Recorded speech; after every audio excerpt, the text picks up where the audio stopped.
Well, a clarinet player who teaches music and philosophy at NJIT is taking a novel approach to questions that are hard to study scientifically, such as why some animals sing.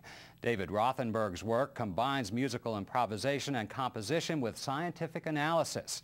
Science and technology correspondent Patrick Regan takes note.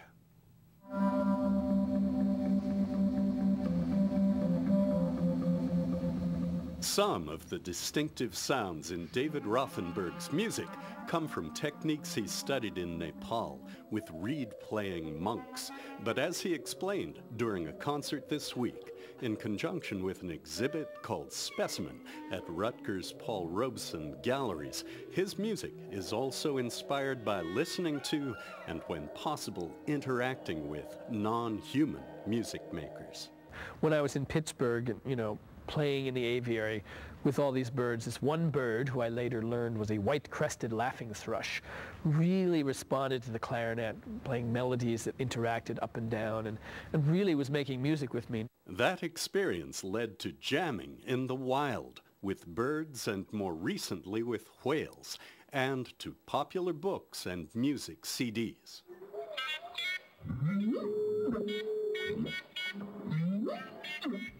We figured out, you could play the clarinet on a boat into a little microphone, into an amplifier, to an underwater speaker, and then be listening with headphones to an underwater microphone recording what's going on down there.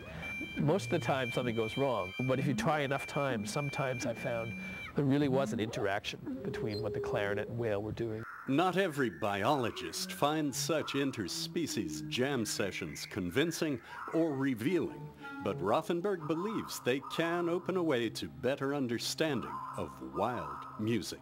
A lot of animals have evolved the need to make patterned series of sounds that follow particular rules that must be performed a certain way.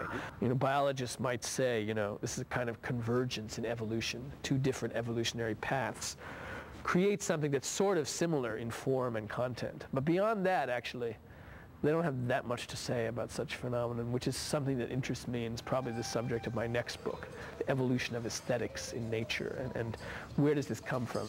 Patrick Regan, NJN News, Newark.